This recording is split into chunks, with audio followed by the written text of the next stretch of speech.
What's up, Embody? And welcome to a special edition of the Yours Truly podcast.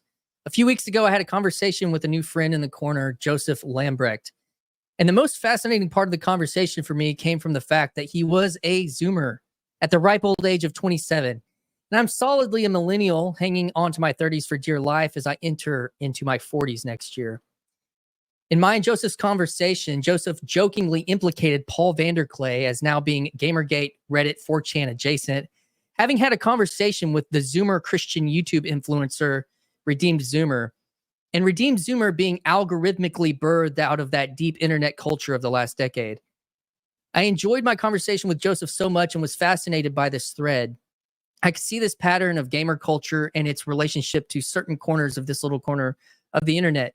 Gen Xers like Grim Grizz and Jordan Hall and Slackarius, millennials like myself and Neil Daedalus, and Zoomers such as President Foxman and Joseph being representative avatars of characters where the world-building, role-playing, online forum and chat, and digital embodying nature of gaming and the culture intersected, well, more like collided, and maybe even have bottomed out in this little corner we like to call this little corner of the internet. In this realization, and having been and still someone I would consider a longtime hardcore gamer, coming up playing Sierra Online point-and-click adventure games in the late 80s and early 90s, having to figure out DOS commands to boot up old games, Ocarina of Time still my favorite game, and living in a dormitory when Halo 1 was just Halo, and console LAN parties entered the mainstream. I feel a spiritual connection to this culture, but was disconnected from the fringe or the true hardcore layers where deep in the cultural happenings of the internet, things like Gamergate transpired and Twitch streaming created celebrities. There's a difference between knowledge and wisdom. Knowledge is understanding a topic or an idea. Wisdom is knowing how to make healthy choices with the knowledge you've obtained. Foolishness is not using the knowledge and understanding one has acquired to be able to choose to make healthy choices.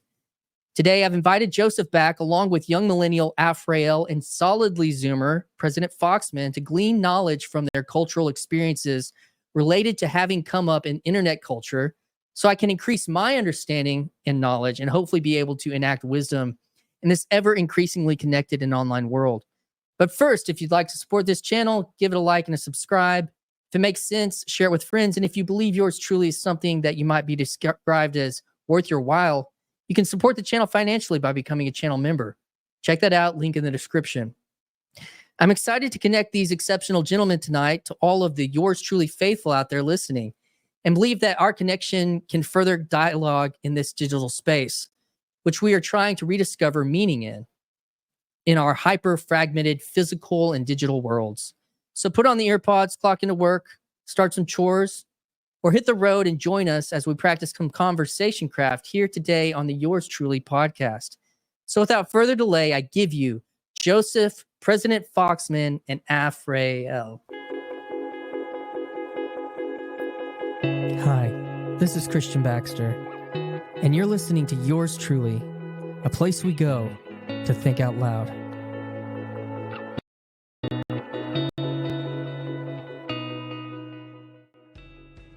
Just slipped on. Yeah.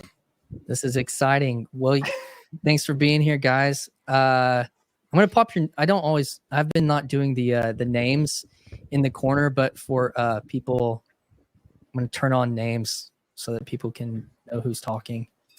I can't. This is weird. All right. What's up? Yeah. Hello. What is up? Here we go. There it is. There we That's go. what's up. Oh, my title's on. I need to get my title off. Yeah, Jaded Optimist. No, it's like a gamble. Who used a title? Who didn't use a title? Oh man. I will put on. So I was given this one by Joy. If I can figure out how to pull it up. What is that? Different title? Well, hang on. If I can't make it work, then I'm not going to say it. Why is this so hard? There we go. Oh. We're gonna do this. Yeah. Oh, we're adding titles now. Yes, we're adding titles. The distiller, Joseph, you got to add yours back. I can't. Okay, yeah. I don't know how to add it. I don't know how to. No, it's fine. It's you right click your name. Don't worry. You right click your name on StreamYard and you'll be able to change it. Yeah. It becomes an option. Oh, there it is. Dang. Well. What do you have for us, our fearless 40-year-old leader? Old man, fearless old man. Old To head. kind of get us jump started here. Let's start with this one. Like when you guys have been in this little corner of the internet, people that operate in this space, there's Girl Country and Chad and Grim Grizz and Paul Vanderclay and others. What is it that y'all like? I said this backstage, but you find yourself, you come into these spaces, probably meaning crisis. You're looking for wisdom. But you've had these experiences. What do millennials, Gen Xers, boomers, what do we not see like naturally that you guys feel like you see naturally? And I don't know if that makes sense. Like in culture, like what do we miss? What are the gaps that sometimes whenever you're hearing people in this space talk, you're like, yeah, but you don't get it, this, or you don't quite understand how things are these days, old man. I don't know if that makes sense. Does that make sense? No, it makes sense. It makes sense. I'll just pick it up real quick. I think the temptation is to really verbalize it and speak to a thing or a series of things. I think it's more so just kind of the water we're in the sense that it's hard to communicate the perceived experience that we've had where there's been so much technological change in such a short amount of time. I mean, even thinking back to when I was in high school, that era is completely gone where it was a transitionary phase. Some people didn't have smartphones, some did. People were all playing Call of Duty on their Xbox or PlayStation 3 and YouTube videos were kind of, sketchy to watch. You had to buffer things but all of that stuff, even 10 years prior, just was non-existent. And we have grown up in an ever-changing technological environment that is so disruptive to everyday inhabitation, compounded upon a whole slew of economic realities that have kind of strayed from the trajectory things have gone since post World War II. So we're coming at a head of, a whole host of, it's really the ultimate like powder keg of change and inflection point of things, if you will. So I think it's that the connectivity and economic realities are a blind spot for millennials up compared to. Do you all guys agree with that? To kind of add to it, the people who came before us had gotten scripts from their parents, and then they ran those scripts, and those scripts worked for them, and they assumed that by passing on those scripts to their kids and their grandkids, that those same scripts that worked for them, that worked for their parents, and much further back, that they assume that that'll continue working, and they think that there's something wrong with you because you're trying to run the script, or you're not, like, you're running the script poorly. It must be something wrong with you. Yeah, yes, I see that. Foxman. Well, I'm going to push it a little further. I'd say that what I've been noticing is that there's this kind of institutional breakdown to a certain extent, that there were these institutions, both religious and like societal, cultural, that there hasn't been maintenance done on in a while. And so they're kind of sitting there, and if you don't do any maintenance, they'll last a little bit. And so it's lasted about 3 generations, I'd say. And the millennials are able to survive basically off of the dregs of this last bit. I think Gen Z is running to the end of it, though. Like, I think that's where we're hitting, is the collapse, where either things have to be addressed or it's just not going to survive anymore. That was something I did hit on with Joseph in our conversation, was acutely, like, Redeemed Zoomer as somebody acutely sees institution as such a vital reality that I kind of made the comment, millennials still, like you said, like it's it's not much, but we still have pieces of that, financial or educational. Like they still work. Like my kid who's 14 looks at, High School Musical and says that's iconic. Like that, because it doesn't exist. Like that doesn't exist. That kind of reality doesn't exist. So I hear that come back to me, because I look at that and be like, yeah, that's what life was. And it was still, to Aphrael's point, like that was the script continuing to like still be similar, and it doesn't. So whenever you're hearing people kind of talk about the quote unquote the meaning crisis, it's for millennials and up. It's not necessarily to some degree economic, even though everybody is affected by that, but to the same degree. And it's not necessarily institutional. It's something more relational. And I would think that what I'm hearing from you guys is that it's not only the relational is the meaning, but it's that plus institution plus economics. I think maybe institution might be a misleading word for what I was thinking of. Okay. I'm thinking of something that's a little closer to like,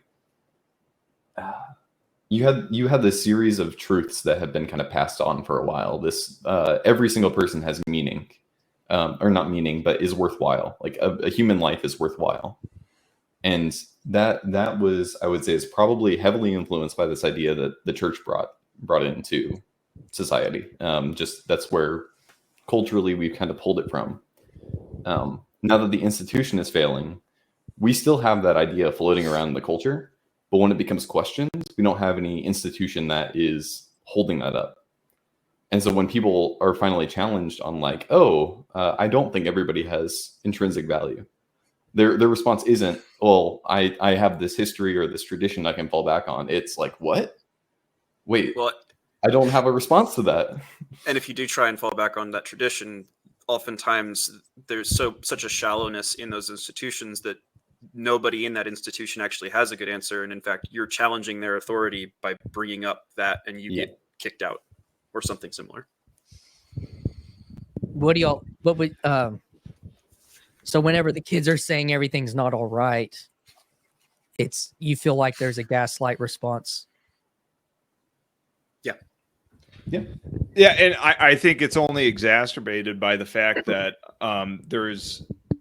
it's kind of that it's maybe one of the most extreme examples of you have kind of two dynamics going on of the sins of the father being visited upon the third and fourth generation, while also you have sorry to use real biblical imagery here, just right off the bat. Why are you sorry to use it?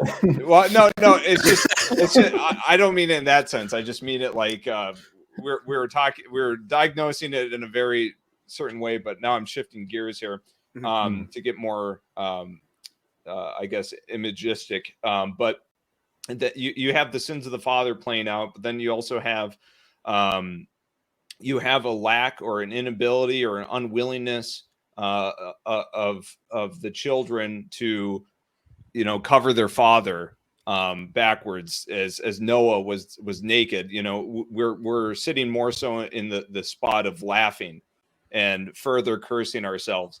And so there's not and this is a two-way street in some regards, where older the generational divide is marred with the lack of charity from both directions. Who started it first, it doesn't really matter. It's just, it is what it is. And so if we want to I guess get somewhere, I think there needs to be an attempt to display some level of gratitude for what has been preserved and acknowledge that, but also not ignore the fact that our father is drunk and naked behind us, right? But it seems like that's a rather delicate and an activity that requires a lot of soberness, and that's not really offered from whatever angle you're going at it. To pick up on the soberness, it reminded me of something that I've been talking about. My my wife is in kind of the healthcare field, health policy kind of stuff, and so she is looking at all the numbers, and she works with young people, like high school aged kids, and the amount of like substances that are being abused has gone drastically down recently. And so you have a whole bunch in these populations, and so there's a whole bunch of theories that go around that. A lot of people say, "Oh, that's great, like awesome. People are drinking less in high school, and they're doing less drugs." You have other people who are saying drugs are all a social thing, so it actually is showing a fundamental brokenness of these social structures that they used to do drugs in groups, and now they're not in groups, and so they're not doing them anymore. My mind goes to a very different place, which is for a lot of people, drugs are an escape or a way to process these things. And when people are at the end of the rope, that's when they start doing that. I don't see that the group is getting any better. Like people are doing better. And so the only way I read that is they found the end of that road too. And what's next? And so I see it as a cry for help, honestly. Like this is a problem that they found that even alcohol can't solve. And I see this as almost like a death rattle. Like it says like, oh, this got serious. That almost reminds me of the idea of the raw dog, like raw dogging. Mm-hmm. I mean, you need to elaborate. So for context, you're talking about sitting on an airplane and not engaging with any, Yes, I'm assuming. Yeah, that's what you're referring to. But that's what's I'm not going to try to numb anything. Mm-hmm. Like life is the phenomenon that the kind of social contagion when I was y'all's age was cutting, because it was like I want to feel something, or that's how I feel some control, and it's almost like a similar phenomenon. Like there's not a luxury to be out of control or something, not feel in control or something like that. Yeah, I think maybe there's also a degree of self-awareness in the raw dogging phenomenon, because you're something that comes to mind would be something like a scene out of WALL-E, where everyone's just grotesquely obese and just entertained by screens all the time, and it's kind of like just a chamber of cutting yourself off from that brief respite of it, as opposed to the doom scrolling they're going to just do when they get to their bed. Well, it's a wholesale rejection of it, right? It's this idea of, rather than engaging with this at all, I'm just going to cold turkey not engage with it, because maybe it's like I know that I don't have the self-control, or I know that what's going to happen if I even engage with it a little bit is that I'm just going to get sucked all the way down with. So rather than even risking that, I'd rather just not engage with it at all. Well, what is it? Do not touch has the appearance of wisdom. It's like trying to find out what that wisdom wise way of actually processing the technology is. And I don't know, the pendulum seems to go back and forth, but usually the answer isn't on the absolute edges, unless you have some monkeying with the Overton window or something like that. Although sorry. I was just going to say something like Alcoholics Anonymous does exist, though, where like you need to completely reject alcohol in order to be functional. So, and going back to what Noah was saying, the end of the rope, I do see this this kind of retreat into very gripping narrative structures for people as the new thing to really grab onto, like just getting straight to it, with the extreme divide, ideological divide that we are seeing with our generation, both on the left and the right. This idea that the ills of all things can be pinpointed to this external entity, and it's really getting into like a new mythos of this is the Titan we need to kill or whatnot. I don't know. I just see that pattern play out a lot with people in my demographic. So well, the person. Oh, sorry. Go ahead. No. Go ahead. Go ahead. I mean, the person that seems to be like underneath this entire conversation is I don't know. I can't remember how he wants his channel pronounced. It's JReg. And I talked to Aphrael a little bit about this a while back. But he's been kind of at the center of this, both talking about the politics question. He has a podcast where he regularly talks to people on both sides of religious extremism and like regularly makes that like a thing. And talks a lot about irony and post-irony. I don't think he's quite in sincerity land yet, but he's very much in that conversation. And I think that's where his land is. I think that's where Gen Z is really like wrestling. No cap on God. Mm-hmm. Exactly. That's a version of that. Well, if we're talking about other YouTubers that seem to have kind of like gotten like broken away from it, PewDiePie is another interesting case where he still does it, but just for fun. Like he clearly is not like, Well, he was at the center of like the not quite Gamergate, but like that whole like tension. Like he was in the center of that kind of firestorm for a while, and then it was like he stepped away and he was like, "Nah, I'm just gonna like, move to a different country and just have a good time." Mm-hmm. Well, and what's interesting too is there was these. I think PewDiePie is an interesting case study for this because you had him. Prior to Gamergate, you had him just, he's this quirky, thin, like Tumblr attractive, like individual who's going to play scary games. And he just did just fine with that. And you had this kind of unified, kind of cultural moment where there was guys that didn't like him, like they didn't like Justin Bieber or something. Mm-hmm.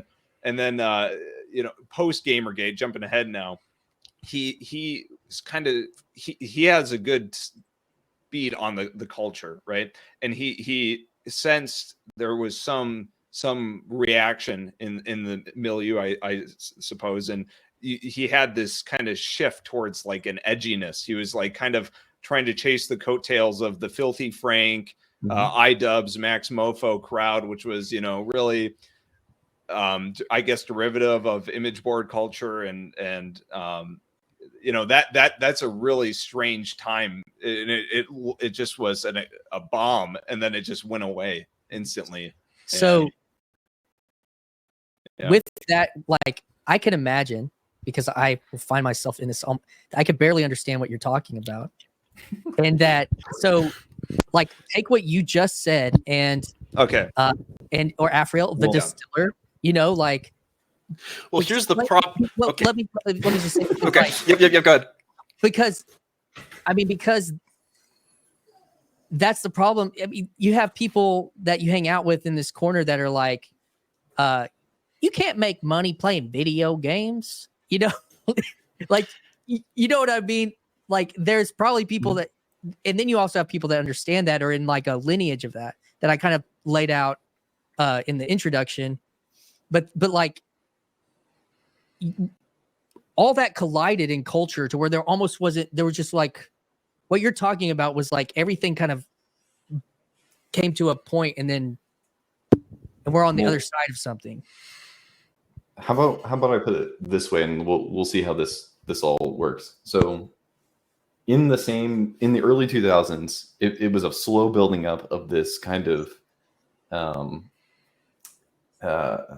non-PC way of this non-PC culture that was growing, not politically correct. And so you had like South Park, you had all these YouTubers. Filthy Frank is really significant in this crowd as being someone who basically took every single taboo and just like went for it, and like he broke everything Motherfucking meme machine.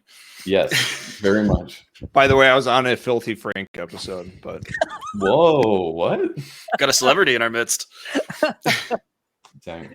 sorry to derail. I just had to throw that out there. Well, yeah, now we have to talk about that too. And I think there was a point where it all seemed to flip, where I don't know, and it's around cancel culture kind of timing, where it all flipped, and the to be countercultural like that, to be controversial, was not as cool anymore.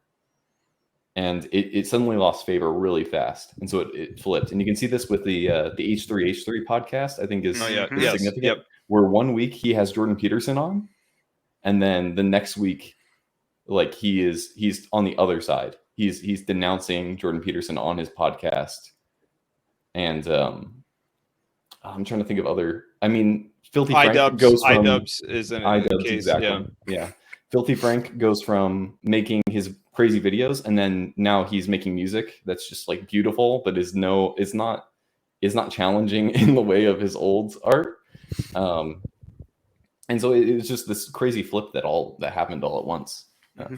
And you know, I think that there's a lot of people out there that will look at a complex, interesting dynamic as to all that and just chalk it up to, there was a few key players that either censored things or there was some boardroom decision that drove this. And I think that's a really simplistic. I mean, there's elements of truth in that, you know, there are movers and shakers, but I think there's too much reliance on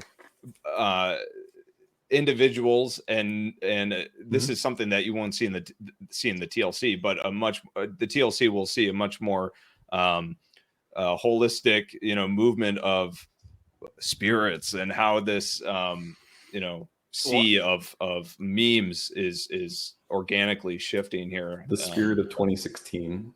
Yes. Yeah. Well, and how much did things shift as a consequence of sites like Tumblr or something awful, where you had this massive amount of community organization around certain things, and like picking fights with more like other culture stuff, and especially like I think one of the really interesting things to me personally is the political leanings of moderators, particularly on Reddit, just because that was the example that I really saw like go downhill real quick. But the role that has in sort of shaping the dialogue, like the existence of the Donald on Reddit, and then its expulsion from the site, and then the kind of shift of things as that kind of figured itself out. Like I don't know how many people in TLC are going to even be aware of any of the things that I just mentioned there. Well, here's let me give you my frame. Like I felt that shift. I felt on a much more normie millennial. I mean, there's plenty of millennials that know what you're talking about. So like, but the PC culture from like that bubbled up in 2012, that became like, I felt it. We're talking about these spirits. And then in 20, like it did seem like it snapped in 20 with Donald Trump. It felt like culturally it snapped, but you're talking about it where it snapped, like this underbelly or this subculture of Reddit, you know, and other things like 4chan and all, where these things were brewing heavily. I felt it because I felt the Peterson thing, like you mentioned too, like on this more mainstream level, even though still there's like levels to that, because he's just now being recognized by certain levels of the mainstream with things like Peterson Academy. There are people just now finding out about like, oh, you know, this guy, he says some good stuff, you know? And so For example, I felt my like dad just found out about Jordan Peterson. It sounds like the way he talks. He was like, have you heard about this Jordan Peterson guy? I'm like, yeah, I've heard of him. Yeah. That's what I mean. Like, people are only going to take him seriously if they see the product of Peterson Academy. Like, there's a demographic, you know, Boomer X, whatever. Like, they're, oh, this is legit. But they see him on Fox News. Yeah, something he like has that. He has to have the markers of legitimacy in order to be taken seriously. Right. But but what am I trying to say with the frame of what y'all are seeing? Like, I felt the cultural shifts, and but they were specifically happening online, and those things would bubble up in memes that then people saw on Instagram and Facebook like 6 months later, I don't know. And y'all were seeing it in real time. And I think the thing that's interesting to me to take it back to the earlier part of the conversation of like the disconnect is, well, Aphrael, for instance, the first time I met you, you came up on my Trump got shot stream. Like, I don't know how much you had been online. I mean, you told me last time we talked, but like showing your face and stuff, because it's taken 7 years for that intensity, to like get online and show your face, because y'all were feeling such like intense, scary things. I don't know. Like, it's more for me that I talk about it. I didn't see a reason to. Like, that was the big thing for me, was like I didn't know who to trust as far as like these various content creators, and I like hadn't really had much experience engaging with communities in the first place. And so I was seeing this stuff coming up with Peterson, I was seeing this stuff coming up with Vervaeke, with Peugeot, and even with Vanderklay. I saw him for a very, very long time before I started engaging with it, but it was just this. I am aware of the levels of BS that get pushed by people, and so it makes it very difficult to say, oh no, like I actually want to give my time, attention, and effort to this community. Like, how can I do that in good conscience if I don't necessarily even know what that community is aiming at, right? Like, that was the biggest thing for me, is like, I'm going to listen and I'm going to process this, and I'm going to try and implement the things that make sense in my own life. But I don't really want to get pulled into stuff, because I see how it devolves. I've seen it devolve several times already. Yeah, and that's hard for older people to conceptualize. Those things happen, like communities rising and falling like overnight, like digital communities. That's really interesting. Y'all, what are some examples of those? So during Gamergate, there was a lot of drama, as you can imagine, and just this will be a quick deviation, but it's answering your point. But I saw real time a shift where 4chan was something that was like talked about in 2000, like maybe 2014, as like this scary place that you would see horrific things, and people would make YouTube videos like talking about it like it was the dark web, or some ridiculous thing. But something happened with Gamergate where there was this like normalization of places like 4chan and Reddit. It became a lot more mainstream, Reddit far more so.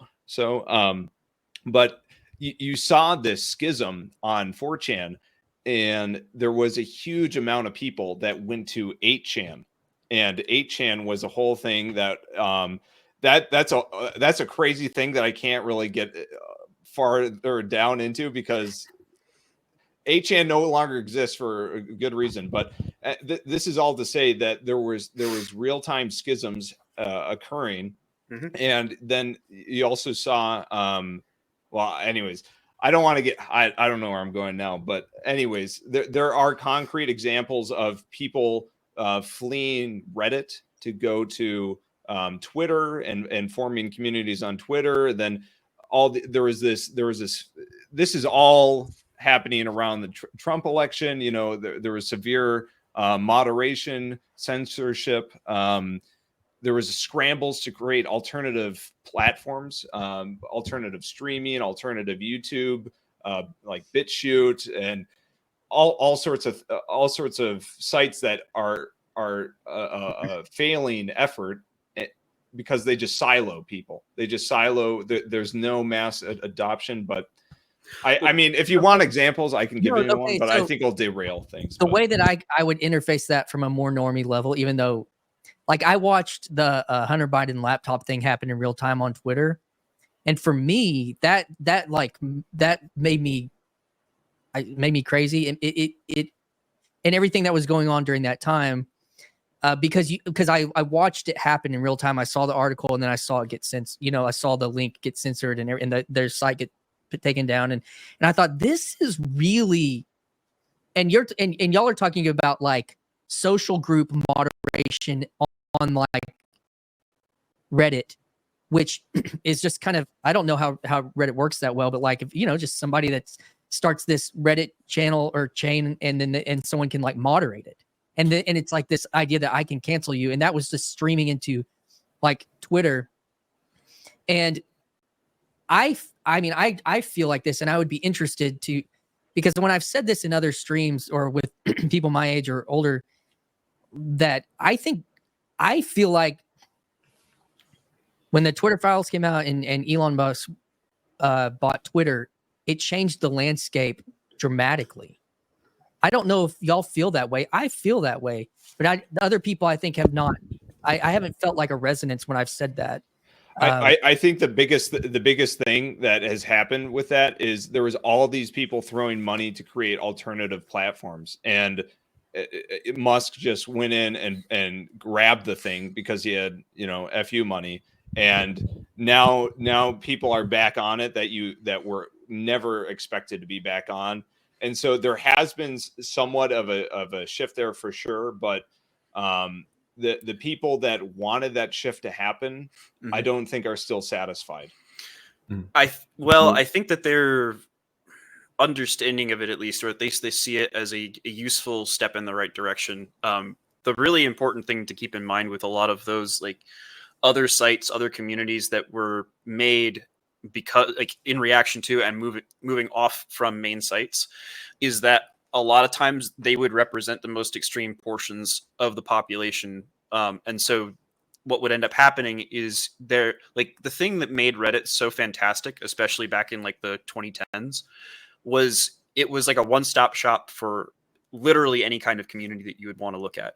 And you could manage your subscriptions, and you could see all sorts of different stuff every day in your feed. And it was like a really good newspaper that was tailored to whatever your interests were. And if you go to another site for like one particular subject, now you're starting to have to manage different logins. And like, if I'm having to go to different communities for every different thing that I want to engage with, why wouldn't I just stick with Reddit?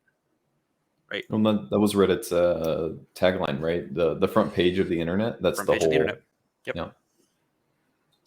And I think I could be wrong, but I feel like millennials felt that way about Twitter until it wasn't that either. Like, I feel like we were feeling that on the Twitter level, and y'all may have been feeling that on the Reddit level in some ways. Does that maybe? The thing that Reddit was really, really good at was the comment sections. And I don't see that as quite the same for Twitter. Sure. Just the way that the community engagement works. So is that how like YouTube comment sections work better than Twitter, responses in a certain way? In particular, the way that the comments get sorted.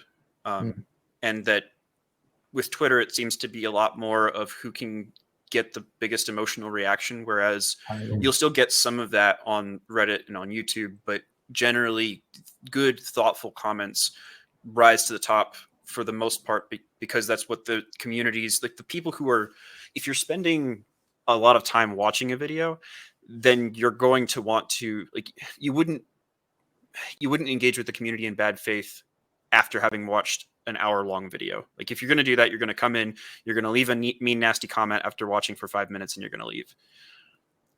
If you're actually spending the time and like clicking into videos repeatedly, generally speaking, the community is going to reflect that in the comment section.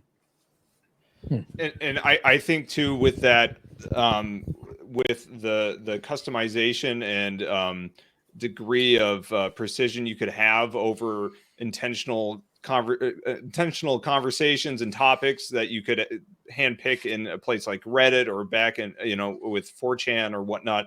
Or Dig, if we want to go back that far. Yeah. Yes. Yeah. Right. But I think something else that has changed rapidly was how algorithms were and how potent they are now, and and how fine-tuned and the kind of feedback loop that is made by that. What has been successful has been over exaggerated to the point that you have someone like Mr. Beast now.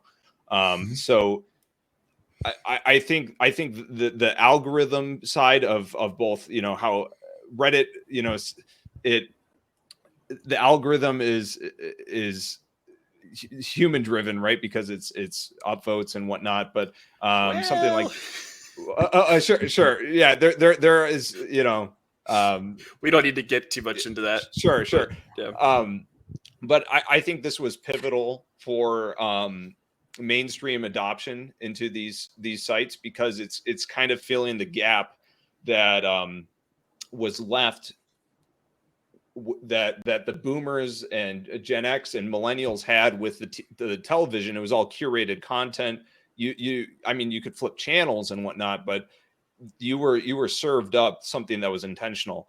And a lot of people don't want to, you know, go out and search things meticulously to find what they want. So I don't know, there's something there. Yeah, that's almost all the companies almost discourage that to a degree. You have to kind of fight for it still. Like you don't get fed just your subscriptions, you know. And if you're really interested in curation, you have to pay attention to your subscriptions or whatever. Well, the interesting thing with Reddit was that there was actually a community of people who like intentionally engaged with the most recent content. They called themselves the Knights of New. Yeah, sure. Yeah. Yep. So I was gonna. Oh, go ahead. Go ahead. No, go ahead. I'm good. So I was wanting to kind of shift this kind of towards why you guys landed here. I know, you know, there's the people we've mentioned them, but the feeling you mentioned, like trust, Aphrael. Like I don't know, because these other places I'm at that I'm behind maybe an avatar and I can comment on, I don't trust though that I can go and that if I go in and am a part of this, that it's gonna be safe or you know, have some kind of care or something. I don't care so much about safety, actually. It's more that I don't want my time to be wasted. I want to make sure that if I'm spending time talking with people on the internet, that it's actually a meaningful conversation where like maybe I'm not like the thing that I'm getting out of it is just having the opportunity to articulate my thoughts clearly, but that the other person who is on the other end reading it is actually going to take what I wrote seriously. Like that whole like spending my time wisely and having my time taken seriously. That was why I quit playing League of Legends, was because of the fact that the game quality was so abysmally bad, where people were constantly leaving, constantly AFK, and constantly griefing or like giving up in games. It was to the point where it was like I couldn't consistently get good games. Like I didn't mind losing. I don't mind getting my stuff pushed in, right? I just want to make sure that it's done in a way where I actually like had a chance and like I actually had an opportunity to fight back. So as far as coming into this space, you guys, the concentration of people who you can actually have a meaningful conversation with is much, much higher. Yeah. And y'all seen that play out, and that's kind of like that whole PVK memed this idea that this is where YouTube bottoms out. Like y'all kind of, I mean, coming through that internet culture, like it's not like this is internet's new to you guys. Oh, I found this cool. It's like, no, I've seen it all kind of, you know, and I've seen the darker sides and all these things. And this is where it's kind of, you know, I don't know. Mm-hmm. What about you, Noah? On my end, I think you're right. There's a certain level of like you have to be in a really far spot in your algorithm to click on a video that says like how the spiritual egregores of our culture have engulfed or whatever. Like you just see a bunch of random words put together and you're like, I wonder what that means, and you click on that video. So I think there's a bit of that. I don't know. I think there's a lot of trust here, right? Like I think what got me to actually participate was like I watched Paul for a while, but then seeing the way Chad talked to people, those conversations, early conversations between Neil and Mikmo, there's something about that. Just like Neil kind of puts it all on the line really early on in those conversations, and he's super like open, and it's kind of crazy. Just it's out on the internet now, and like we all talk about how like crazy it is that Rafe Kelly shared what he did and did so on stage, and like it's all posted to the internet. I'm like, Neil said some stuff on the internet, and it's all there. And so just seeing like, oh, I got to see a friendship develop in front of my eyes over like the course of 4 videos between Neil and McMo. I'm like, okay, I'll do this. Like I trust these people like to have a good conversation and to process things with me. For the most part, I didn't see that anywhere else. Yeah, so that was coming through that, because I think that people, some of the older people, that's not necessarily been the case. Like there's other reasons, but I think for Zoomers, some millennials, some other, I mean, obviously Grim Grizz spent a lot of time in those places too, as a Gen Xer, and they're there, but it's not, I would say on like a bell curve, you guys, your population, like being able to have probably certain families giving young people access to these spaces, having no idea that they exist. Parents giving access to kids, having no idea these places exist, and it having to come through that, and then like you're here. Because I know when I met you, Noah, like I was like kind of interested. I was like, why is this young guy, like, because you were like one of the youngest people I would see publicly in these spaces. It's like, why is he hanging out with Paul Vanderklay? Like I thought that, there has to be a reason. And y'all talked about like this experience, which to this point, I did see that Sargon of Akkad just did his first live stream in like 5 or 6 years on his channel, like a few days ago. Did y'all happen to see that? I haven't been been posting. I haven't been content. subscribed to him since like 2016 or something. That's an ancient name to me. But but he was part of the Gamergate. Yes, he was. That's a bad pun, by the way, an ancient name. Yeah. I mean, one thing that you were mentioning the Gamergate stuff before, it reminded me that like of all the things that have not been mentioned yet, Paul had a conversation with Vosh. Oh yeah, that's true. Oh yeah. Yeah. Wow. And that was a that while one was back, like, though. what? That happened? Mhm. That was like the old lore that I stumbled Yeah. across, and I was like, oh, dang. That was a super interesting conversation too. Yeah. Did you listen to that one, Joseph? Or? Yeah. Way back in the day, I should go revisit it. But someone like Vaush, woefully unprepared to interact with someone like Paul. I just think the reason why Gamergate keeps getting brought up is I think this was a landmark case of people somewhat intelligently grappling with movements in culture that otherwise had just been, it's just, some crazy thing, or you just didn't acknowledge it. I don't know. But it feels like it's been just a continually bouncing back and forth of things until this kind of niche in TLC has kind of, straightened out this bouncing between various talking heads and movement away from comment sections or Twitter, back and forth to just a conversational face-to-face thing, which is, I think, kind of a rare phenomenon that you get people to even talk like just normal people. So this idea of bringing the comment section,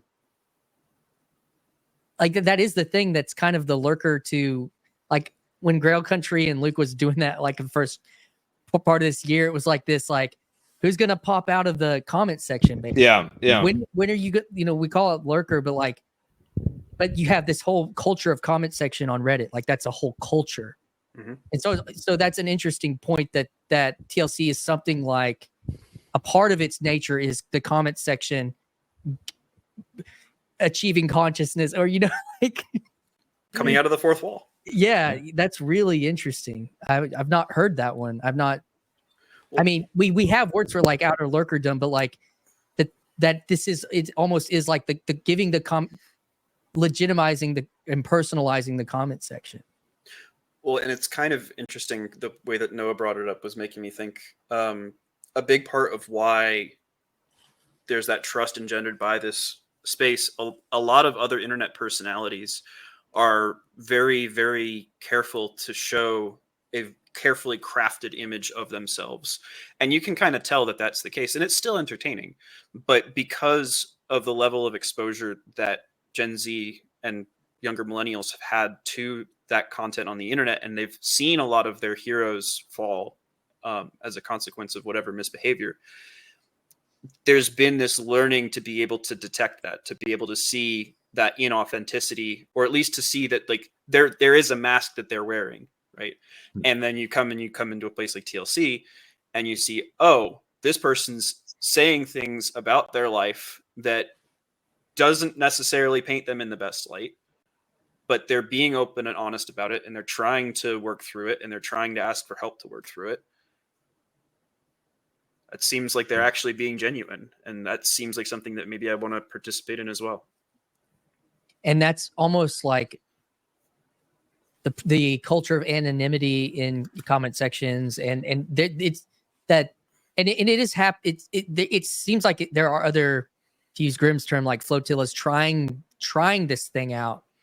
Like we've seen other, there's other live chats and comment sections and just rando people just talking on the internet like this. But this one seems to have, come downstream from, large and part. You've already mentioned Peugeot and Peterson and Vanderklay and Vervaeke. And I'm curious though, like hold on, let me get my questions out here, because I lost my thread just now. If anyone wants to pick it up, I can pick it up. Go for it. One thing that came to my mind was what TLC is doing is something like Chad has colonized me, even though he didn't even introduce me to this, because this is just how he functions. With all the Bill Murray talk lately, the band Bill Murray, there's a recording of their concert that plays, and the only thing I can see the entire time is like, this is a therapy session. Like the beginning, everybody's totally engaged. There's like no phones out. They're just like, they're watching the stage, but they're not participating. Like they're not doing anything. They're just kind of like sitting there swaying. And the lead singer, John, is like slowly trying to like pull them out of it. And he does that a few ways. One is just by like acting vulnerable and like silly on stage, like saying stuff that like is really meaningful and like thanking them for it. He's also telling them what to do. He says like, okay, like put your hands in the air like you're in church. Like let's all like have fun. And then like after a while, people start to feel comfortable enough, and then they start like crowd surfing. There's like a guy who like gets up on stage and like spins a Beyblade. Like it just like it slowly gets to a point where like everyone feels comfortable enough to like be real people again. It's just this bizarre series. When I hear you say that, I watched Algo fed me, because Chad sent me a clip or a link to one of their shows, and I watched it, and then Algo fed me hardcore band Under Oath. Have y'all ever heard of Under Oath? Yep. They were really popular when I was in college, and like they've just started another tour recently. And I was watching the show, and I had all these nostalgic feels, because there was the mosh was just alive. There were people jumping off. They put a couch on the stage, and they invited people to come and just be on the stage with them.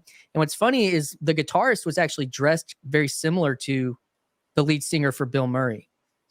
But no one was having to teach the millennial crowd how to have fun at a concert, because they all experienced on pre-phones, and like where you're not so self-conscious that somebody's going to record me being a fool, and then it's going to go on the internet and all these things.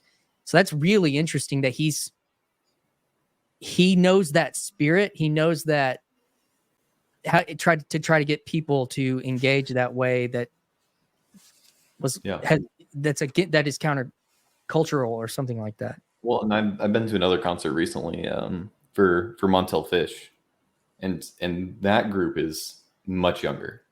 Like I went to that concert and it's like everybody's from high school, and you can tell, and you know, some people had to bring their parents to get to show up, and so like there's kids walking around with their parents, and you know, everybody has their phone up, and it's just kind of like, oh, like this is the other side of it. This is the like if I can't prove I'm here, I never was here kind of attitude. That it's all like a filtered experience, even when you're in person. Yeah, and I mean, I don't know what the plate like. How would I say this?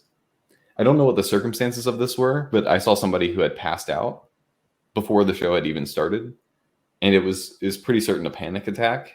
Mm-hmm. And knowing the age of the people here, I think it's probably due to the fact that they have not been in a crowd this large in their adult lives. Yep. And it was not that large, but it was large enough where it was like this was a big deal for them. And so I think it's part of it. Like, how do we get people to be people again? That's what's coming to my mind, at least. How do we get people to be people again? Liturgy. I'll just say that. But and I think this is just showing the degradation of liturgical practice in America, that there isn't there aren't these spaces anymore. It just further is a symptom or the cause of the isolation mixed in with social media. There's just not this interconnectivity. I mean, even being in a town of 8,000 people, I don't know anyone my age that I could just meet up with, even though I've lived here in this town my whole life. So it's just a weird zone. And so I don't know if someone like Paul Vanderklay could sympathize with that feeling. You know, that's where kind of the boomerness comes out, you know, like, oh, I could go to this bakery and I would know, you know, I'd bump into someone, a peer of mine here or something like that, right? And we're never going back to that, it seems. The art of small talk is difficult, more difficult. Like it would, like that liturgy of small talk when you can just you know, hide in this, because when you said liturgies, like Noah did describe a liturgy, and this is the extent of it, right? You just go, exactly. This is the liturgy. You raise one hand, candle. Yeah, that's the whole liturgy. And even the, like I was saying, like the Bill Murray thing, like teaching this kind of heavy concert liturgy to the people, like he was teaching the liturgy to the people. But was he teaching it, or was he breaking down the liturgy that they had, and then the natural language came out, which I felt was I think there was a liturgy that was known about concerts that was kind of playing out. But the guy coming onto stage and spinning a Beyblade, that's not part of the liturgy. But that is the that's when, what I want to say is that's when the cringe culture breaks down, right? Or there are people who would say that's cringe, like, and they wouldn't do that, or they would feel like too vulnerable. But in the right like situation, that whole thing breaks down. And so I was talking to my wife about this, and I'm trying to find a way to articulate it well. It has the same thing to do with disclaimers. I think that's something that's built into, I don't know if it's your experience, either of your experience, but like of Gen Z or younger people, they feel like they have to give a disclaimer for something before they say it. So either that's the same lines as like a trigger warning, or like oh, I know this is going to be kind of cringe for me to say this, but I'm going to say what I actually feel, and not actually just saying it, and just saying like, oh, like, I think I've been really touched by the friendship of Aphrael and like our experience at Estuary, instead of saying, I know this is cringy to say this, but God, no, you're such a cringe lord. Oh my God.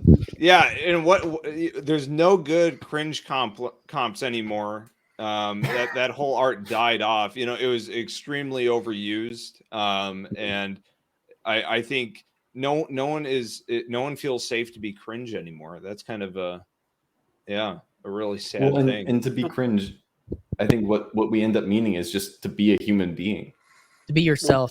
It's not so much like, because you're not usually intending to be cringe when you are cringe. You're trying to do something that you want to be doing that you think is meaningful. I have the power of God and anime on my side, right? Like there's something that you're trying to do or achieve, and you don't have the right perspective of yourself to understand that what you're about to do is cringy. And then you do the thing, and then someone records it, and then everyone points and laughs at you saying, oh my God, look, you're being cringy. So it's that people are afraid to try and do things that are meaningful because they're afraid that what's going to come out is actually cringy and that they're just going to get laughed at for it. Yeah. And that's not to say that we shouldn't have cringe at all, because I think there are things that are rightfully suppressed. Oh yeah, right. That instinct. Yeah. But trying to find out like where's a healthy place for that line again versus where we have it now. There is like millennial core has come out. That's making fun of millennial cringe, right? Well, it's just kind of like that's the same thing twice. Yeah. It's kind of speaking to that really nothingness that is in, creating your identity around the show Friends or something, or The Office. Like this is not a piece of art that is going to be discussed 1,000 years from now. Okay, like you should go, pick a higher thing to aim at. And there's like an emotional stunting that has occurred where people associate, oh, I'm acting like Dwight or Creed or from The Office. So the millennial cringe is kind of deeper than that. But I think try hard and sweat. Mm-hmm. Like I think I'm owning it instead of like deciding that, like that is seen as cringe. And that's kind of anti-meritocratic, it's anti, but we look at, but it's a breakdown of you can't say that you care about something. You can't say, I talked about this with Matt Hylam on a recent podcast, and he's a musician. And so it's like, if you say you care about your music, oh, that's kind of cringy that you actually care. And how detrimental that is to culture in a certain way. But it happened for a reason, because people were doing cringy things, but he was saying that, so if it's not cool to care about your music, then it's because you're scared that someone might judge it and find it not worthy or lacking. So I can't actually care that much. And that, I don't know, that seems to be a self-defeating thing for trying to do something creative or something as an individual or whatever. But it comes from something. Sorry. Oh, okay. I can go real fast. Another concert I went to, the opening act was a band called Drug Church, and the guy comes on stage and he's talking about how the band that's about to come up after him, the lead singer, he walked up to him and was like, "Hey, like, how's it going?" And the guy was like, and he was wondering what was going on. And he realized, oh, the guy is saving his voice so he sounds good for like when he performs. He's like, that's so great of him, but I don't care. And then he starts like screaming, and that's very much that same thing of like caring about your music, like caring about the craft, versus when the other guy comes on stage, totally different stage presence. The other band was Me Without You, and Aaron Weiss is just, he's his own person. Like he comes on stage, he has a sweater on, he's doing like flower arrangements between sets. He cares a lot. He cares about all of it, and you can tell in everything he does. And it's just fascinating to see, like, those are the two images that I have in my mind of like the person who cares and the person who thinks they are countercultural because they don't care. Well, and there's not that many crafts that here's something that you'll see a lot of memes about, are just the nihilism of just the desk job, and just the lack of the feeling of producing anything of value. There's a lot of, I guess, anxiety about the fact that so many people have this imposter syndrome of, I'm doing nothing at this job. I've studied, I've gone through all these hoops that I'm supposed to go through, and then they don't really feel like they have anything. They're not participating in something meaningful. I don't know if there's something there, but it just feels like that kind of plays into the hopelessness that a lot of people are feeling today. I don't know if there's anything there, but I know that working in healthcare, like at a hospital, when I talk to people that everybody just always says it's so bad now. It used to not be like this. And I'm like, I don't really know what you're talking about, but because I've only been almost 6 years, but I think some of it has to do with, because you could extrapolate that out to the desk job as what does it mean to work for a company? What does it mean to work for a business? Even if they're big, I think there used to be more that there was more humanity within these organizations than there is now, because there was more humanity in the culture across the board. And so if you worked for a place for 30 years and you got that Simpson-esque gold watch at the end, whatever that thing was, it meant something, because it was a gift from the company, and it was a recognition of something. And we have HR departments now. We have like the administrative weight that hovers over all these things that I think suppresses. It takes the ability for you to have a relationship with the people that you work with, and it's just kind of like a transactional reality. I feel that way with the work that I do most of the time.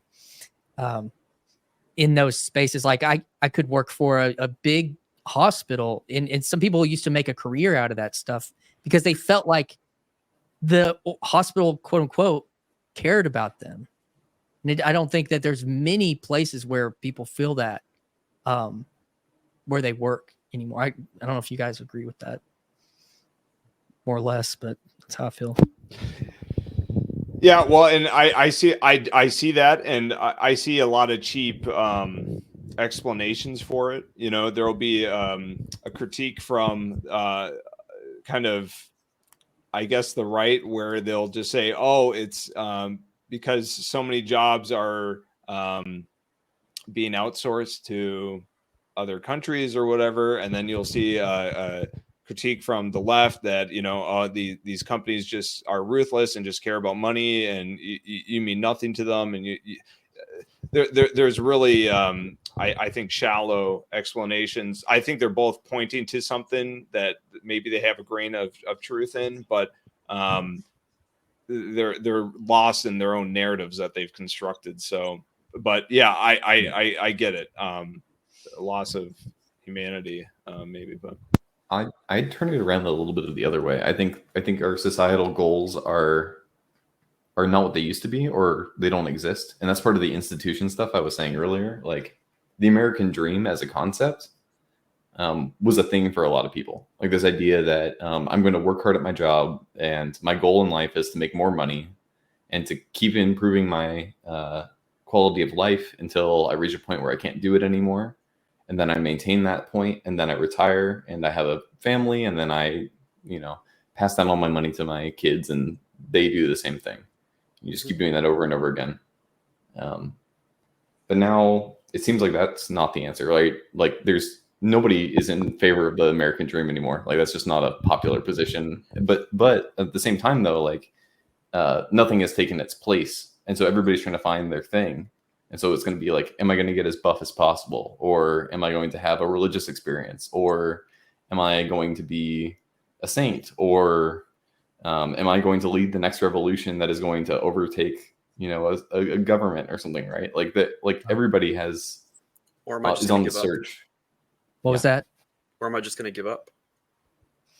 Yeah, exactly. That's intense. And I think, what are y'all's thoughts on what if alt hissed? On what? Have you- YouTuber. Have y'all seen his yeah? What's his name? Redevich? Yeah, Aware of him, his but I name haven't is watched any of his stuff. So he seems like I feel like there's a demographic like him. I worry that for someone like him, because I really don't have a lot of confidence if he'll be able to pass on. I don't think he'll have kids. Like I think he'll have a hard time finding someone to marry and start a family just with his disposition and temperament and whatnot. But give a description for yeah. So he's an internet guy. He started a channel that was originally doing just alternate history theory crafting, and has since took a far more active role in discussing, civilization patterns in civilization, civilizational decline, conflicts, developments in anthropology of different people groups as they are today, like the left wing, the right wing, incels, and that's something we haven't even really. It would be a perfect segue to talk about incel culture right now, but I see him as somebody who's he's also been recently heavily influenced by Tom Holland's thesis about the West, secularism and Christianity and whatnot. But it feels like he's just trying to do a higher brow Christian version of what someone like Sargon of Akkad was doing in 2015, and I just don't know. It's just more of the same to me, where it's not forming a positive vision for the future. It's not like let's do something like Estuary. Let's find a church. Let's have a family. And I think that's really the key decision that is going to affect things is, are you getting married? Are you getting involved in a community? Are you establishing yourself somewhere? Because you can make all these YouTube videos critiquing something or dissecting something. Well, what's the landscape going to look like in 20 years, 30 years? So, and are you going to actually be living the things that you're talking about? Yes, right. And so that's I think one of the biggest problems with this overemphasizing of diagnosing the problem. And it's Neil. So you see it as kind of nihilistic without a positive vision to a degree. I think it's a bit more highbrow, but it kind of falls into that same bucket for me. I'm not trying to speak ill of him. I think he does. I think he does some good research, and he reads up on things and whatnot, and kind of he's blown up. And he kind of brings to the forefront conversation items that a lot of I guess normies wouldn't broach. But that's what's interesting about it is it's pretty successful channel, and I feel like he does talk about things that were taboo to talk about. Oh, certainly on the internet, mainstream way. He's being like Gen X podcasters and millennial podcasters are like eating him up right now. So I just was crazy. That's crazy. They're really interested in the last 6 months with what he's doing. So with the positive vision and going forward, is it really that simple? Like to say, go to church and get in a community. Do you think like, because this was the incel thing. One of the things getting started with Noah, when I was looking at your stuff early on, like you had done a video on like the manosphere. You've done interesting concepts of playing through games as a nihilist or as a stoic, and these, like, I'm going to get my head in these spaces. I'm going to kind of embody them in a simulation in a kind of way personally. That's also a big part of. I think millennials have a pretty good grasp on incel, like the concept of incel. I could be wrong, but that from us down, that's been, the MGTOW and Manosphere, and when y'all look at the TLC space and the kind of Peterson phenomenon space, like, do y'all see kind of different levels or different ways that for how that's being engaged with, but from Zoomers very differently than how other generations have engaged with that phenomenon? So, I don't know. The first thing I would say is I think that the sort of like incel community gets very unfairly maligned. There's a lot of guys who have gotten really messed up as a consequence of bad relationships and a very unfair legal system. Look at the Duluth model if you want to know what I'm talking about. And so there's a lot more going on than just whiny crybaby men who hate women and can't convince anyone to sleep with them. Like there's a lot more going on there than just that. And it's not just one unified front either. Like there's plenty of disagreement within that space as far as like what's the proper way of approaching things. I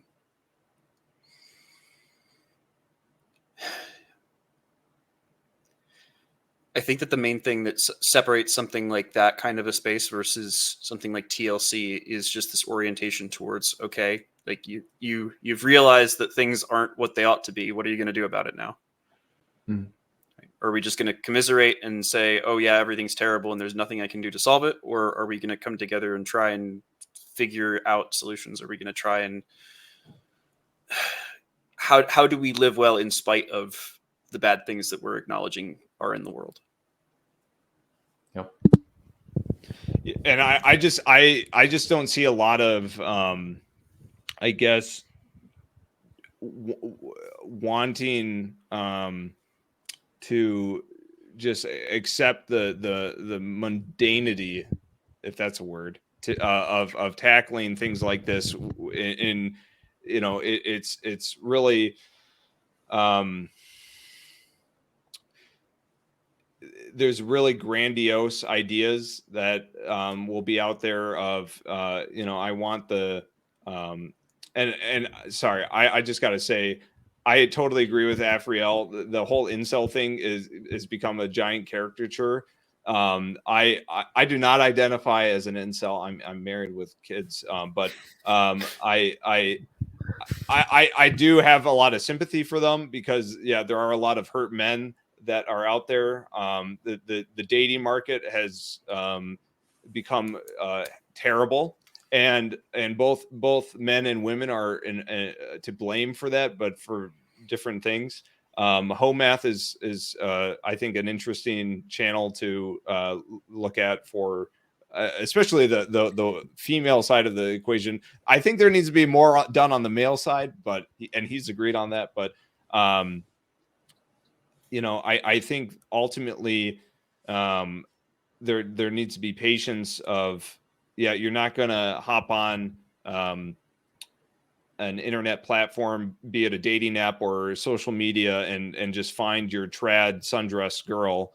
You're gonna have to, you're gonna have to get embedded into a community and figure this out. And it's really difficult to be part of a community. It's really difficult to put up with people that you have disagreements about, that you would otherwise think are very fundamental disagreements or personality quirks that you don't like. And that's something that I think speaks to the greatness of what TLC is doing, where there's people that I think are completely insufferable, but I think it's good to have them in the conversation because it's kind of like a parish in that sense. There's people that totally do not get along, but they need to be part of that community. It keeps people on their toes. I think it's great that there's you know, I mean, it's not like, oh, we're all just traditional Christians here. We all go to super high church, you know, Latin Mass, Greek Orthodox, whatever. You know, there needs to be a more realistic approach to what the vast majority of people are. And I think this goes back to what I was saying in the earlier conversation, that kind of that draping the cloth back on your naked father, where there are people that have just critiqued the current civilizational dynamic we're in, and they just say, if it's not going to be exactly how I want it to be, I'm not going to engage with it. I'm not going to participate with it. Does the internet create like hyper idealism for reality? Video games and internet? Hyperrealism.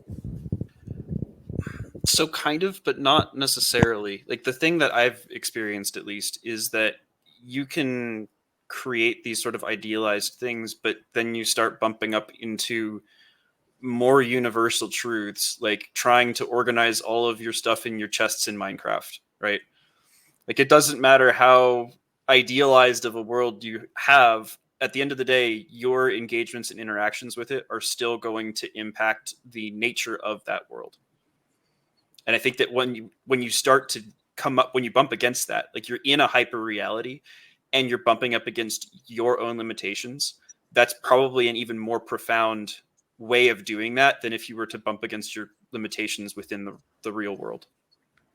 Dark Souls. Say again? Dark Souls. Dark Souls. So like keep unpacking this because I think this is very relevant, that that video games, once seen and thought of as a complete escape, are bringing people in contact with hard realities in a way that is reflective of real life in a way that people probably didn't think would ever happen or something.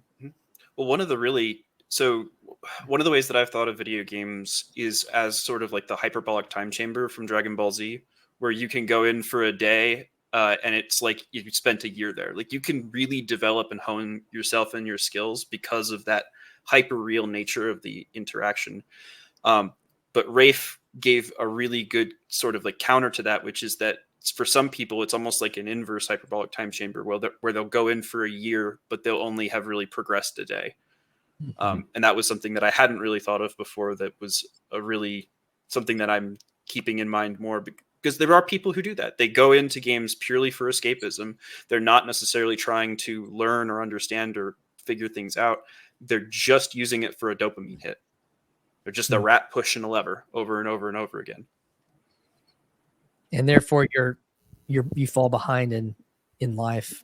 Mm-hmm. You're really excellent at, name that game, and then. Well, not even though. Like that's the thing. A lot of people who fall into that trap are bad at the game, but they're just addicted to it. They're accepting bad games too. Like there's just a dumbing down of games, and the AAA games that are coming out now will have the famous yellow paint that guides you to where you need to go, or X-ray vision to see the bad guys that you need to take out. Whereas on the other side of the spectrum, you have the guys that spend 80 hours building the most hyper efficient manufacturing plant in Factorio or Satisfactory or something, and they feel really accomplished because they're engaging meaningfully in a world.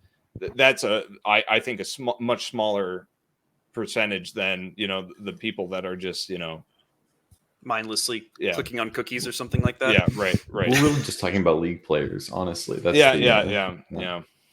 Hi, it's me. I am the problem. Round them up, those guys. Yeah. This sounds like this. What's coming in my mind is that this is blurring those lines right now. That's how that feels to me. This right here is blurring the lines. Yeah, because it's in a digital space, and but there are really emotional and relational things that do build into real friendships and do build into real relationships and can help find wisdom and all these things. But and so there are some true human things happening, but it can also be at the expense of doing those things in our real lives too, strangely. But it's blurring the lines because it does translate into real life too. Like, I think that's what's kind of strange about that. Yeah. Oh. No, You can I was go. just gonna say, well, this is sort of a game for me because I'm coming on here talking to you guys because I'm looking at this world, this environment I'm an avatar in, and I'm like coming out of a fallout shelter. I'm walking into, or the zone, and I'm just seeing ruins around me, and I'm trying to figure out, well, how do I build a base on this? How do I level up? And I don't look at leveling up as just like making more money or getting stronger or learning X skill to make whatever. It's more so like, how do we bring back humanity into the community? How does that radiate outwards? What do you do when you don't have any cousins because nobody has kids anymore? What do you do with, schools? Like, and this is just a way to play. You guys are my playmates here to just kind of swim around and gauge what is actually happening to best, prepare for all those realities, I guess. I don't know. It's better to be at play than to be at war. No, And- yeah. And one of the things that strikes me in the conversation is that this even points to the part about older generations taking community for granted. And that this has been a constant theme in this conversation, that community in our physical lives is of short supply, like high trust, high dependability, deep friendship. And I would take this back to partially to the conversation related to the American dream that we had earlier, because a friend of mine who we grew up together in this small town about the size of Josephstown, 10,000 people. And he got married, and he lived like an hour and a half, 2 hours away. And he started listening to some stuff online about family and the idea of the American dream. And he was living out all of it. Like, he's a computer science guy, his wife's a physical therapist, and they got 3 kids, and, doing life, hanging on to the last entrails of the American dream. And he thought about his grandfather, who lives like, 6-7 hours away. None of his kids live in the town with him. And he's, in the last 10 years of his life, but all his kids are successful by the standards of the American dream. And they all live 5 to 10 plus hours away. And So he said, I'm moving back home to be like, he moved back to our town 2 years ago. And I had a long conversation with him about why, because it really fascinated me. And he's like, randomly, me and my wife bought the house that his wife grew up in this small, like, that's because we live in a small town. And he was in my band in high school. Like, and they moved back here to raise their kids because both sets of grandparents live here. They had a good experience in the school system, because him and his wife are both from here. And he said, I reject the idea that I reject my grandfather's idea about the American dream, and I'm moving back home. And that like kind of blew my mind. And other people moved back to this town for similar reasons, but his was very intentional, related to what we've been talking about. He had a felt sense of it.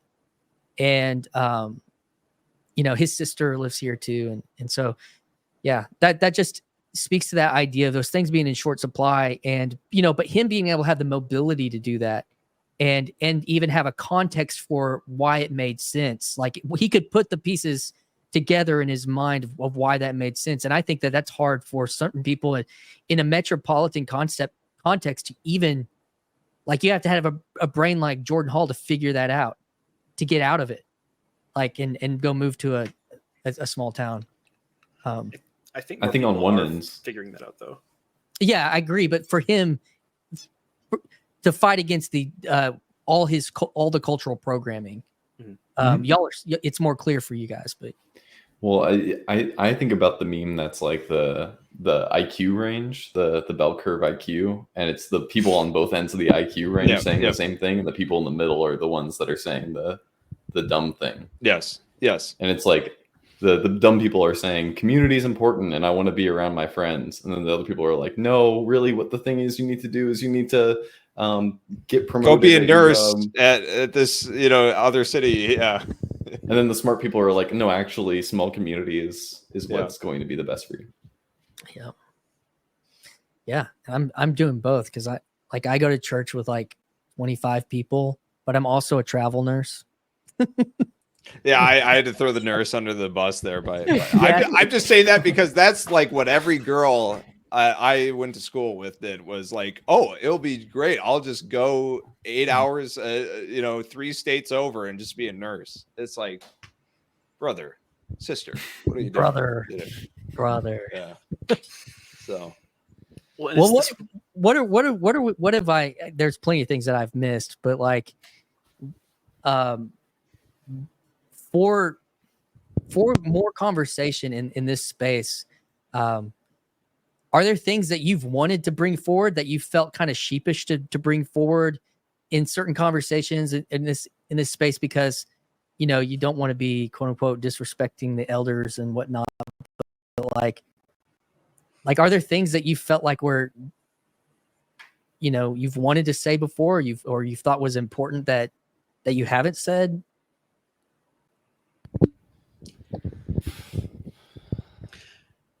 Just as like I'll throw one out there, because this was something I struggled with a lot growing up. The ability of games to really teach and be a good influence on young people.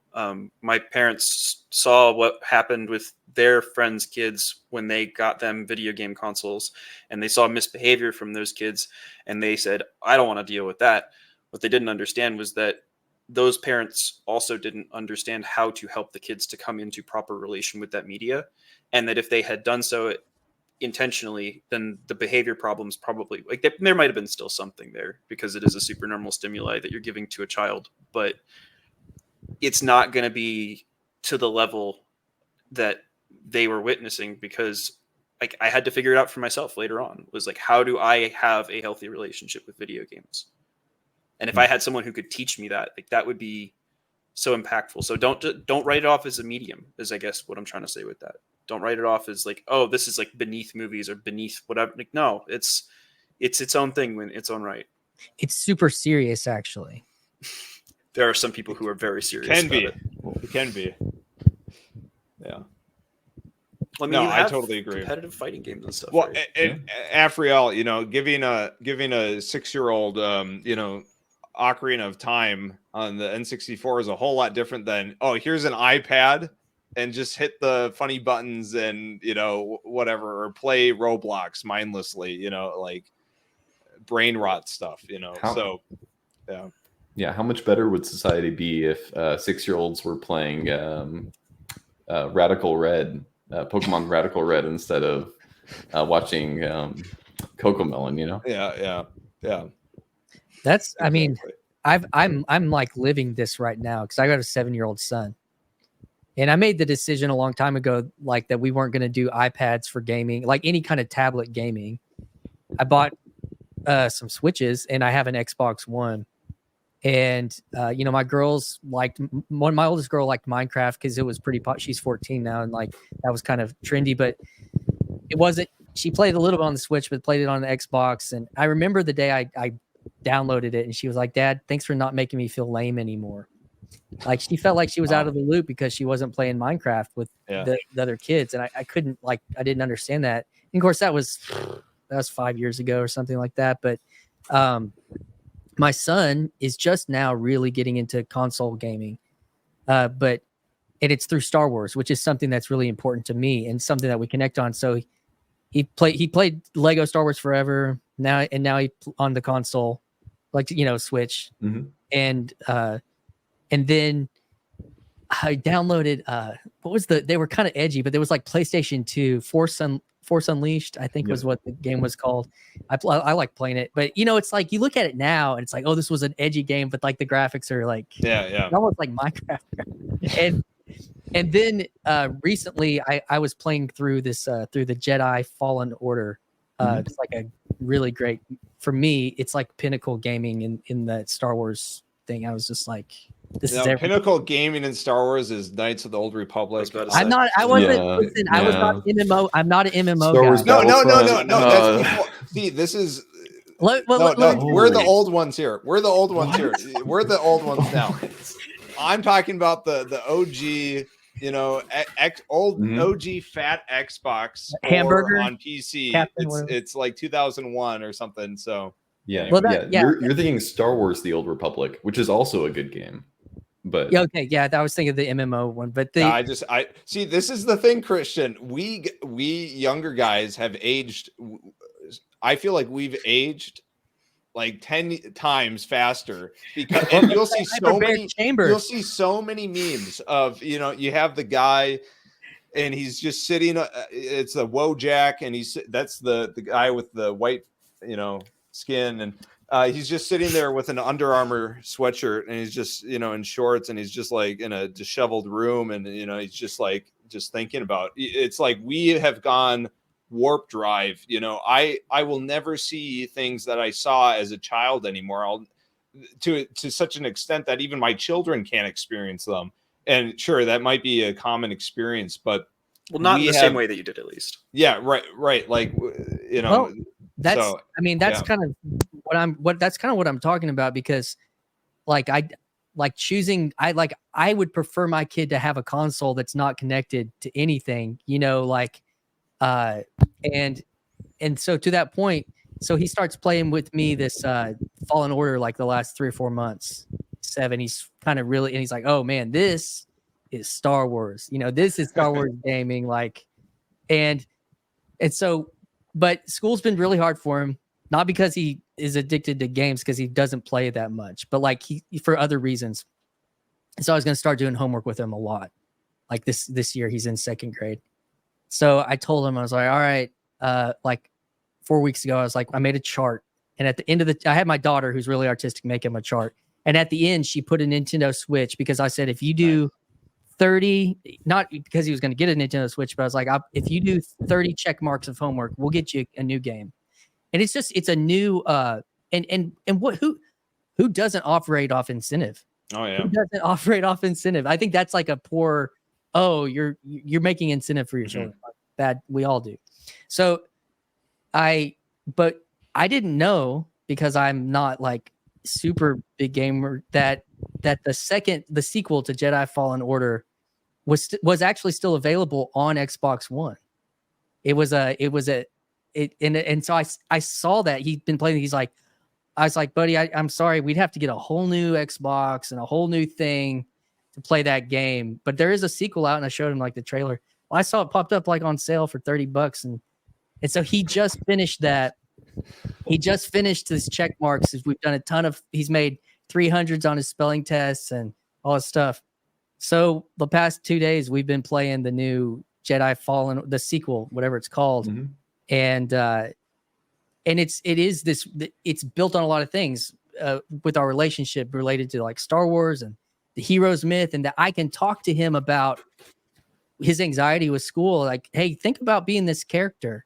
Think about this really cool character and incorporating that into his what it means to have courage and be brave, so I'm experimenting with these things, in the next 5 to 10 years. You guys will, like you're saying, just, I don't know how old your oldest one is, but 4, almost 5. Yeah.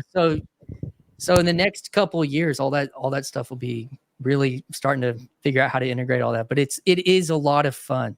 I actually feel lucky that we have this connection through games. I feel lucky that, and through this movie series that I think is pretty healthy compared to a lot of other things out there, minus the last 3 that came out, but like other. What 3? I don't know what you're talking about. There's only 6. You talking about like that Solo movie or something, or the only three that matters are the prequels. So yeah, Starting a war in the comment section. yeah. No, yeah, that's interesting. Like, so No, that's like that. guys That's were just an 7. element of.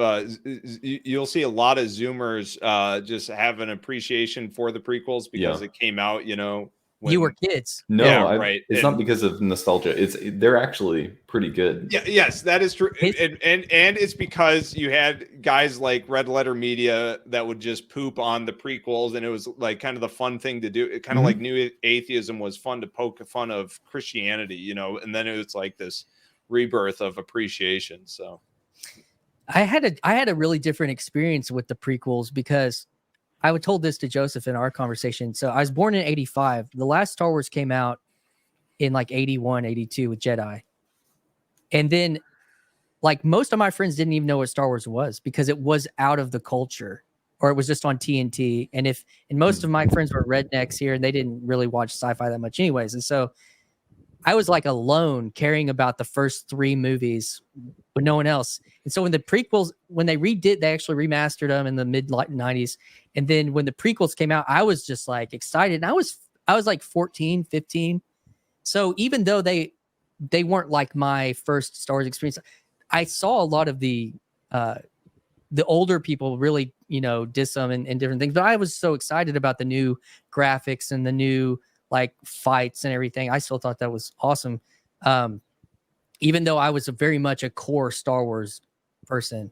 And but you know, his favorite one is Revenge of the Sith. Is that which one is the third one? What is that? Yeah. Revenge of the Sith. Yeah, that's his favorite one. Like the Anakin becoming bad, like is like this totally, and he it's so cool to have a kid that can see the whole thing where I didn't have a context for it, but his context for Star Wars is just completely like those 6 for sure. He watches the new ones a little bit, but he's not that into them. And it's interesting because he picks them. He'll pick the 70s ones. He doesn't naturally just want to pick the other ones. He watched every now and then, but I don't know. Interesting times. One thing you were mentioning before about like playing games with your son. It's been something I've been wanting to try to play around with here because TLC is super face to face. It's very much like we're talking to each other over the Discord or on camera, on screen. Going back. Yeah. And we're talking to you too. And hey, people out there. And what we don't have is like side by side, which is I think much more common in like just the real world, and trying to find a way to incorporate that. So like when I did my 8-hour stream, that was kind of what I was trying to do. Like I was trying to find a way to like incorporate this thing where I'm going to be engaging with this as well and having somebody inside it. And I've been trying to find out how to do that, whether that would be like playing a video game and having a Discord call going, and then like people can jump in and just like talk like we're on a couch next to each other, and finding a way that how can we combine this with TLC. But Aphrael, it seems like your work on Grimm's Discord is something that may feel like that with Mills and Ups and stuff, like where you're partnering with people on a project.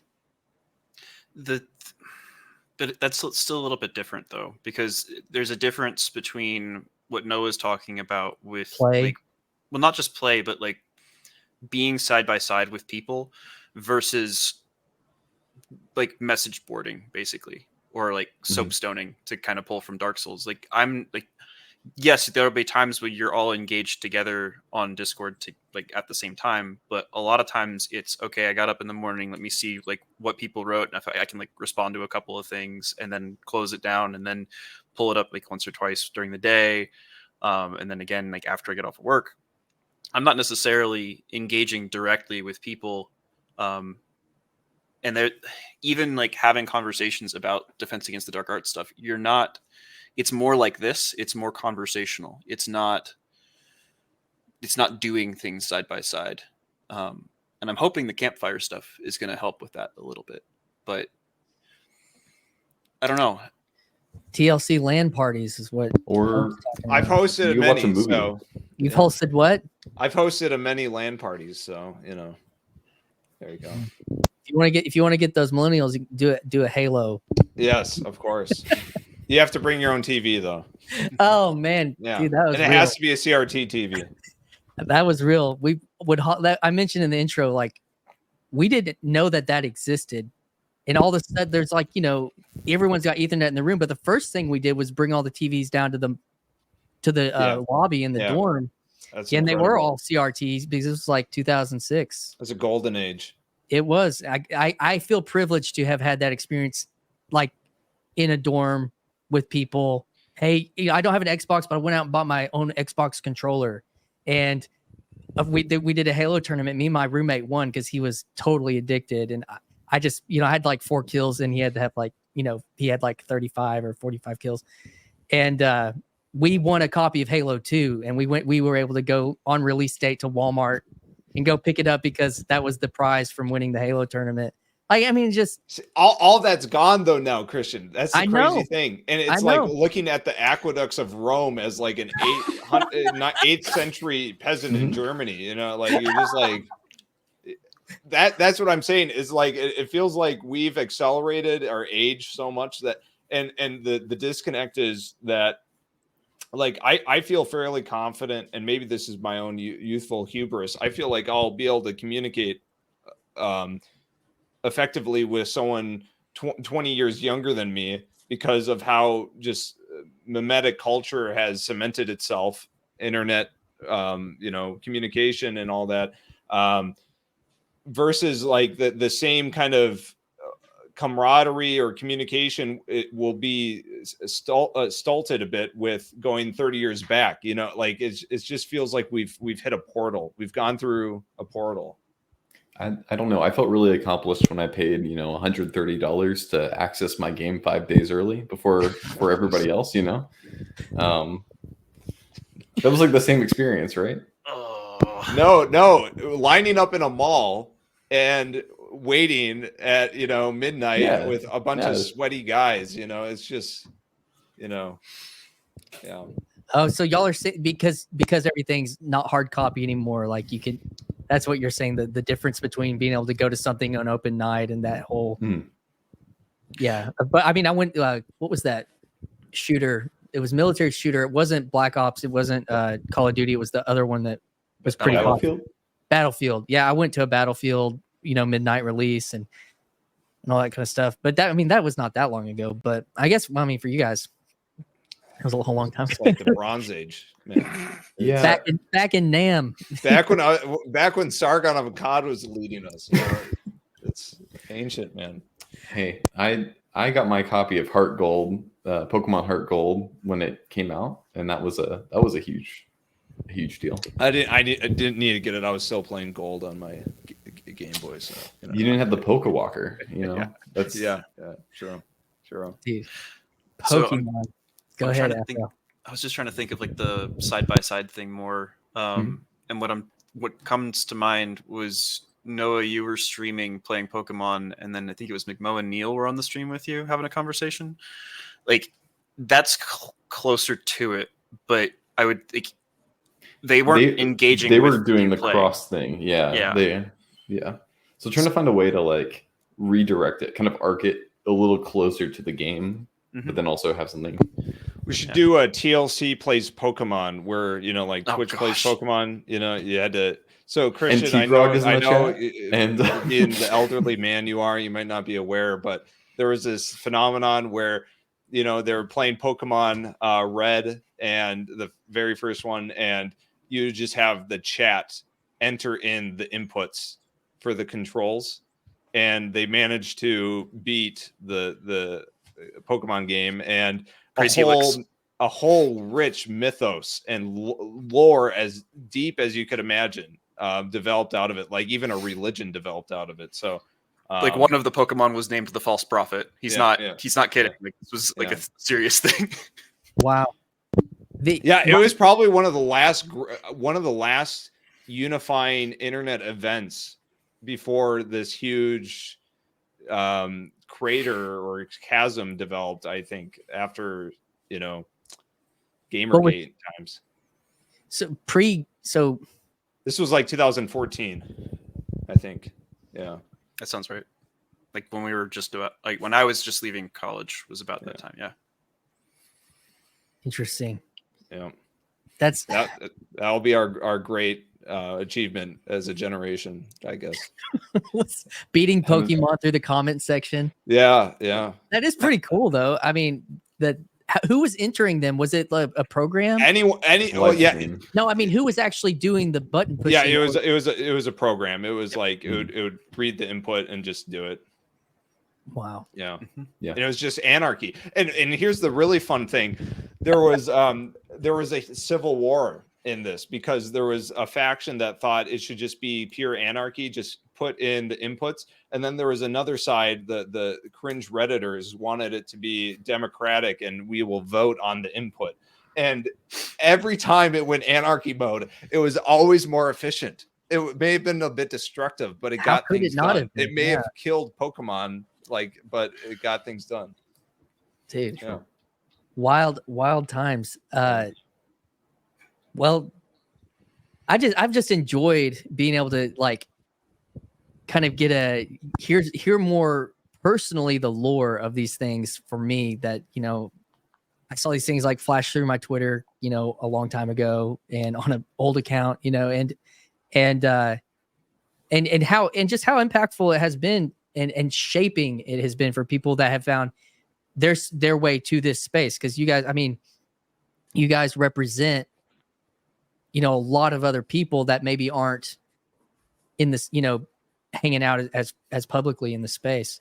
So I hope that this will be enlightening for others. There's obviously people that understand a lot of this more already, but I definitely think that, there's other things, there's more things that we could cover, but this has been good. And I thank you guys for joining me here. It seemed like when I put the call out to you guys that y'all were kind of excited to make this work and to make this happen. So, so that made me excited. Like, hey, I think this is real. And I think Joseph mentioned earlier that there is these waves of things that happened. And when I was talking about the what if alt hist and redeem Zoomer, I feel like this year that Gen Z in a way are starting to be gain a type of respect and a type of notoriety and a type of mainstreamness and legitimacy. And I even think that because some people are like, well, Zuckerberg made Facebook when I was in college. Like what is Gen Z like? What's going to be the big thing? And I kind of think it's related to what we're talking about. I think there's an understanding about the internet that you guys are going to really contend with in a way that the rest of us aren't going to be able to, right? So I would say that there's not going to be one big thing. There's a meme that I saw a while back about being a millennial or being a Zoomer is about having 3 different applications open, talking to somebody on all 3 of them and having radically different conversations on each. Oh my God, you look so fabulous in this photo on talking to somebody on Instagram, and oh, you look so good with your family on Facebook. And I just don't know what I'm doing with my life on Messenger or Signal or whatever private messaging app that they're using. And so it's more, I think, learning to use those platforms as tools for the different kinds of conversations that people want to have, and realizing, as I think TLC is realizing with YouTube, that the way that you engage with those platforms can actually affect how the conversation can then continue to evolve on those platforms. That it's not a one way, the platform is dictating the way that the conversation happens, but there's actually a negotiation happening there where the way that you are using the platform affects the way that future conversations will be had. Which is what I'm doing right now. To that point, this is not connected to my Facebook. My Facebook is my small town thing, like you're saying. I and Instagram I kind of burn out on, and then Twitter is like is connected at the hip to YouTube for me in a certain way. It's like it's like messaging for me on a lot of people that are on there, so kind of makes sense. But yeah, that kind of that rings true. I don't know. Go ahead. I was gonna say, should I send you more Instagram reels? Is that you would that be did helpful? No, I'm taking a break from Instagram for right now. But okay. The thing like, yeah, I don't know if there was anything else that you guys. We've got like 5 minutes left here, but if there was a final word to the TLC, anyone wanted to get out there related to Zoomers and the like. Get married and have kids. I like Come on, get on it. Yeah. And that's not hollow, because as y'all mentioned earlier, like each one of y'all are wearing rings. So to that point, not hollow, right, Aphrael? Well, before I go to that one, I would say don't be afraid to join in the conversation if you are somebody who is younger and maybe don't have quite as refined of a way of speaking just yet. That'll come with time. And participating in this thing is so much more fun than just watching from the sidelines. So break that fourth wall. Cool. And then I'll end off with goodbye then. Be safe, friends. Don't you dare go hollow. Don't go hollow. No, you got anything? I think I'm gonna go with my my classic, which is there is something that you're really good at, and it's being you, and there's no one else who can do that. So be the best version of you can be, and be a saint. Awesome. Thanks for hanging out with us, everybody, today. You guys hang around backstage and we'll end this thing. Hey, everybody. Thanks for spending time and attention with us here today on Yours Truly. We covered a lot of ground in this conversation. If something really connected with you, I invite you to leave a comment so we can keep the conversation going. I am active in my comment section and am usually able to give a thoughtful response or two. Also, if you were encouraged, give the video a like.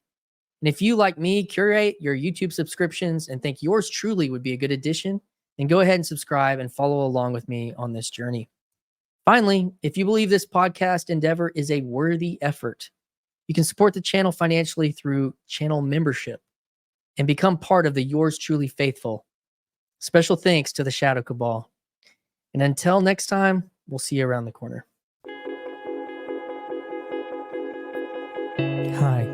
This is Christian Baxter, and you're listening to Yours Truly, a place we go to think out loud.